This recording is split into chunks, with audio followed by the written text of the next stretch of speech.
అరచేతిలో పెట్టి ఆడుకోగలడు. అలా అని భ్రమపట్టం అది పిచ్చి భ్రమ. ఈ రాజేష్ బాహుమందిలో మందిరై ఎందరో అందమైన సుందరిమణులు అమర సుఖాన్ని అనుభవించారు. వాళ్ళల్లో నువ్వెంత కోరుకొచ్చాడని మారం చేయక గుట్టు చప్పుడు కాకుండా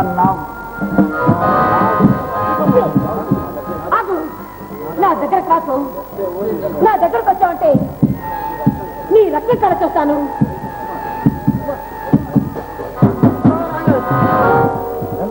వచ్చి జస్ట్ ఇప్పుడే వచ్చా.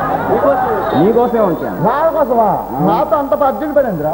అంత అర్జెంట్ పనే ఉంది అందరా, ఏదో సరదాగా కడదామని వచ్చాను అంతే. రాజేష్, ఇంకా అమ్మాయిలు అంటూ పడుతూనే ఉన్నావా, ఇంకా తగ్గించావా? తన్నితే బుర్రెలు పుట్లు అందరూ పడతారంటరా. ఎవరికైనా అదృష్టం ఉండాలి.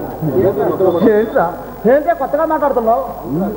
అవునరా కుమార్, నీ అదృష్టం అందరికీ వస్తుందా? అదృష్టం రాదేంట్రా బాబు, నాకు అర్థమైతే చెప్పు. ఇందులో అర్థం కావడానికి ఏముందిరా? పంచమణ్యుల రామచిలక నీ పంజరంలో తిష్ట వేసిందంటే ఇక నువ్వు ఏ చిలక వెంట పడినవసరం లేదు. ఇదకేంట్రా కొత్తగా మాట్లాడుతున్నావు? కొంచెం అర్థమయ్యేలా చెప్పరా బాబు. ఇందులో అర్థమయ్యేటట్టు చెప్పడానికి ఏముందిరా? రాదని ఇంట్లో తిష్ట వేసిందంటే నీ మీద కన్నేసినట్టే. రాజేష్, అవునరా, పెళ్లి కానీ ఆడపిల్ల పనా ఇంట్లో ఒంటరిగా తిరుగుతుందంటే, అందులోనూ అందమైన అబ్బాయి ఉన్న ఇంట్లో తిరుగుతుందంటే నీ మీద రాధ మనసు పడింది అన్నమాట. రాత అలాంటివి కాదురా. ఎవరు ఎలాంటి వారో తెలుసుకునే కెపాసిటీ ఈ రాజేష్ ఉందరా.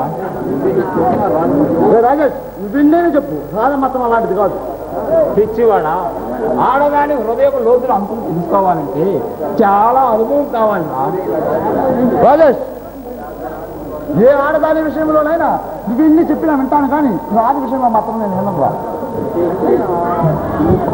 అంటే ఆ కులుకుల వగలాడిపోయి నీకు కూడా మనసు పడిందన్నమాట. ఏంటో మాట ఇది? రాజా గురించి ఇంకొక మాట చెడుగా మాట్లాడేవా? నేను సహించేది లేదు. ఎందుకు అంత కోపడతాం? సర్లే, నాకు ఇప్పుడు పని ఉంది, నేను వస్తాను, మళ్ళీ వస్తాను. ఇడియట్, ఎవరి గురించి ఎలా మాట్లాడాలో తెలియదు ఈ తెలుసుకున్నావు. రాజేష్ అన్నట్టు రాధ వంపు సొంతులు కలబోతుకున్న అందమైన